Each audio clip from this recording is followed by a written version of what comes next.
Hello, कैसे हैं student सभी। उम्मीद है सभी अच्छे होंगे और अपनी परीक्षाओं की तैयारी बहुत अच्छे से कर रहे होंगे। अभी तक हमने जो हमारी व्यवहारिक व्याकरण है बेटा, उसके जितने भी टॉपिक्स किए हैं वो हमने बहुविकल्पीय प्रश्नों के रूप में नहीं किए हैं। अब की बार जो परीक्षाएं होंगी उसमें जो भी हमारा व्यवहारिक व्याकरण से संबंधित, चाहे वो वाक्य है, चाहे वो वाच्य है, पद परिचय है, रस है, ये सभी हमारे बहुविकल्पीय प्रश्नों के रूप में आएंगे। तो इसमें हमें एक क्वेश्चन होगा, जैसे हमारा उसमें 4 ऑप्शंस दिए जाएंगे, उनमें से कोई एक सही है, उस पे हमें टिक करके बताना है। तो अब से हम जो थोड़ा सा अभ्यास कार्य अपना करेंगे वो इसी से संबंधित होगा। अब मैं कुछ सैंपल पेपर्स ऐसे ही बनाऊंगी जिसमें पैटर्न जो है आपका वो एमसीक्यू टाइप में ही होगा, यानी कि मल्टीपल चॉइस क्वेश्चंस, बहुविकल्पीय प्रश्न उत्तर। ठीक है बेटा जी। तो आज हम सबसे पहले जो कि व्यवहारिक व्याकरण हमारा शुरू होता है वो किससे होता है?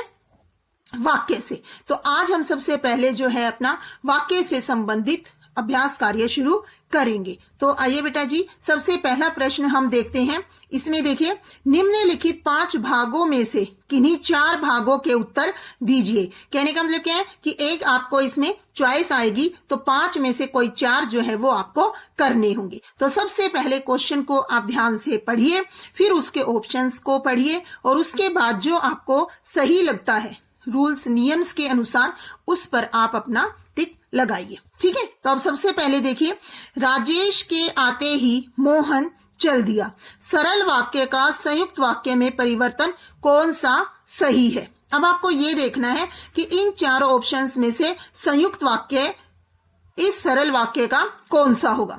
राजेश के आते ही मोहन चल दिया। अब सबसे पहले ये देखिए कि किस में कहां कितने योजक आए हैं। ठीक है। तो जैसे इसमें और है, इसमें जैसे वैसे है, इसमें कोई योजक नहीं है, तो ये तो क्या है हमारा सरल वाक्य। अब इसमें भी 2 हैं। अब हमें देखना है कि हमारे संयुक्त वाक्य की पहचान क्या होती है। ठीक है। तो साथ के साथ हम थोड़ा सा इसमें नियम जो है उनकी भी दोहराई हो जाएगी। थोड़ा थोड़ा मैं आपको साथ के साथ इनके बारे में बताती चलूंगी। तो संयुक्त वाक्य की पहचान हमने पहले वैसे पढ़ी हुई है, मैंने इसके ऊपर वीडियो भी बनाई है, सरल, संयुक्त और मिश्र वाक्य से संबंधित। तो सबसे पहले संयुक्त वाक्य। संयुक्त वाक्य क्या? जिसमें 2 वाक्यों को, 2 पदों को आपस में किसी योजक के द्वारा जोड़ा जाता है, वो हमारे कौन से वाक्य होते हैं? वो होते हैं बेटा जी संयुक्त वाक्य। यानी कि जिसमें 2 काम होंगे, दोनों को अलग कर देना योजक के माध्यम से, वो हमारा संयुक्त वाक्य में आता है। इसमें दोनों वाक्य ही जो होते हैं वो स्वतंत्र होते हैं। तो अब इसमें देखिए, इसमें भी 2 योजक हैं, इसमें भी 2 योजक हैं, और ये हमारा क्या है? सरल वाक्य। तो क्या बचा हमारा?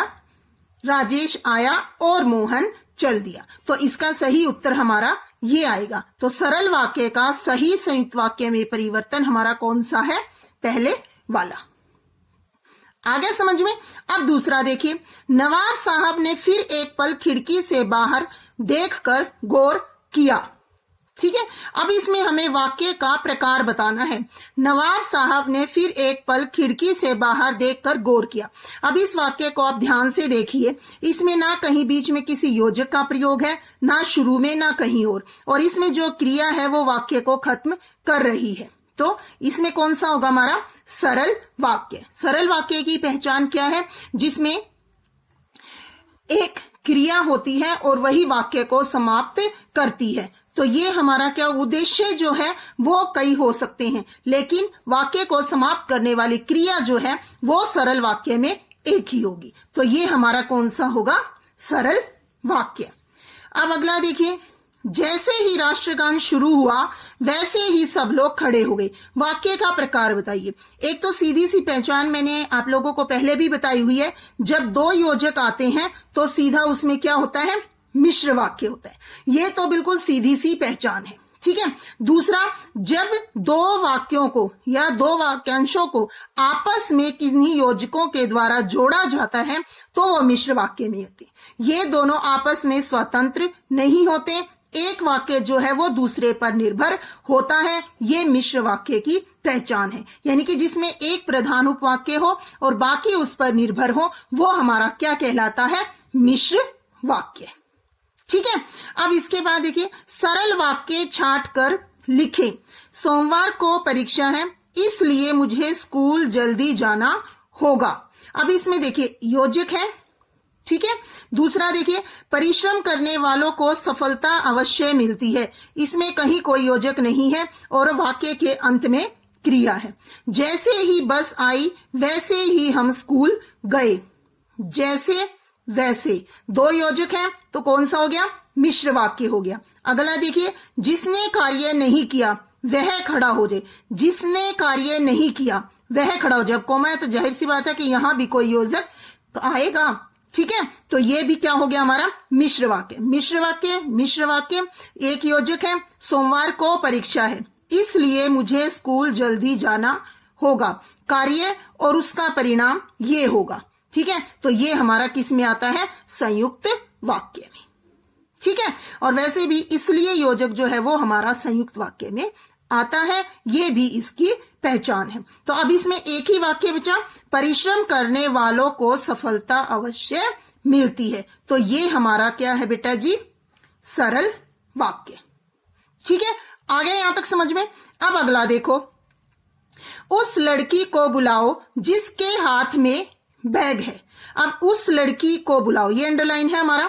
तो रेखांकित वाक्य में उपवाक्य का प्रकार बताएं कि ये जो रेखांकित मतलब अंडरलाइन है, ये कौन से प्रकार का वाक्य है, ठीक है। अब इसमें संज्ञा उपवाक्य दिया हुआ है, विशेषण उपवाक्य दिया हुआ है, सर्वनाम उपवाक्य दिया हुआ है और क्रिया विशेषण उपवाक्य दिया हुआ है, ठीक है। हमें पता है कि तीन होते हैं, संज्ञा, विशेषण और क्रिया विशेषण। तो ये जो है ये तो हमारा वैसे ही कट हो गया, ठीक है। अब इन तीनों में से हमें देखना है।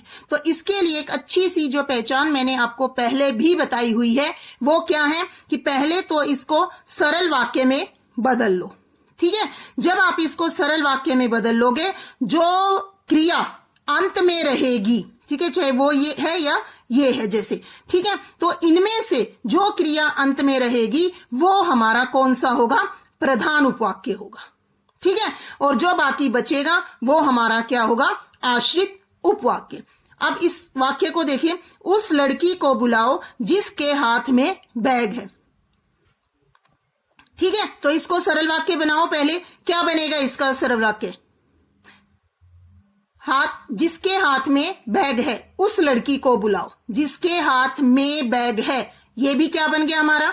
मिश्र वाक्य बन गया, ठीक है। तो मिश्र वाक्य जो है जिसमें योजक जो है हमारा अंत में भी आ सकता है, शुरू में भी आ सकता है, बीच में भी आ सकता है, ठीक है। अब हमें देखना है, उस लड़की को बुलाओ जिसके हाथ में बैग है। पहले तो ये है कि ये हमारे ऑप्शन जो है वो यहां पर गलत दिए हुए हैं इसमें, ठीक है। ये जो बनेगा हमारा वो आश्रित उपवाक्य नहीं बनेगा इनमें से, बल्कि ये क्या है? प्रधान उपवाक्य है, ठीक है।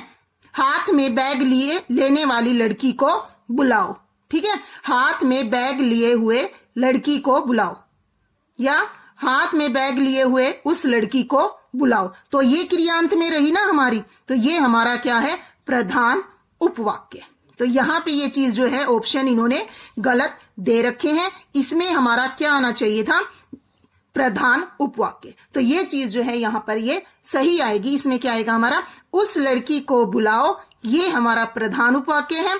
जिसके हाथ में बैग है, ये हमारा क्या है? आश्रित उपवाक्य है, ठीक है। आ गया सबको समझ में? अगर हम इसको आश्रित देखें कि योजक जहां होता है, मुख्य पहचान क्या है? जहां योजक होता है ना बेटा, उसके बाद वाला हमारा आश्रित उपवाक्य होता है। ज्यादातर वाक्यों में आपको यही मिलेगा। अगर हम इसमें देखें, बनाना भी चाहें तो मिश्रित हम इस तरह से बना भी सकते हैं। जिसके हाथ में बैग है उस लड़की को बुलाओ। जिसके हाथ में बैग है, तो यहां पे आ गया ना, मतलब जहां योजक है उसके बाद वाला हमारा जो है आश्रित उपवाक्य होता है, ठीक है। और ये विशेषता है हाथ में बैग होना। तो अगर ये वाली चीज हमारी अंडरलाइन होती तो हमारा ये बनता विशेषण आश्रित उपवाक्य, ठीक है। तो अब ये हमारा क्या है? प्रधान उपवाक्य, ठीक है। आ गया सबको समझ में? तो आज की वीडियो में हमने जाना वाक्य के बारे में कि वाक्य जो है कि किस प्रकार से वाक्य और उसके उपभेद, जो वाक्य है हमारा रचना के आधार पर वाक्य भेद, वो 10वीं कक्षा में है, जिसमें सरल, संयुक्त और मिश्र वाक्य के बारे में हम पढ़ते हैं। ठीक है, तो आज हमने जो है बहुविकल्पीय प्रश्न किए वाक्य से संबंधित। अगली वीडियो में जो है हम वाक्य से संबंधित अभ्यास कार्य जो है वो करेंगे। ठीक है बेटा, और अगर आपको इसमें से किसी में कोई डाउट है तो आप मुझे कमेंट करके पूछ सकते हैं और अपने सुझाव भी दे सकती हैं। ठीक है, उम्मीद है आपको ये चीजें समझ में भी आई होंगी और पसंद भी आई होंगी। तो thank you, have a nice day, take care, bye bye.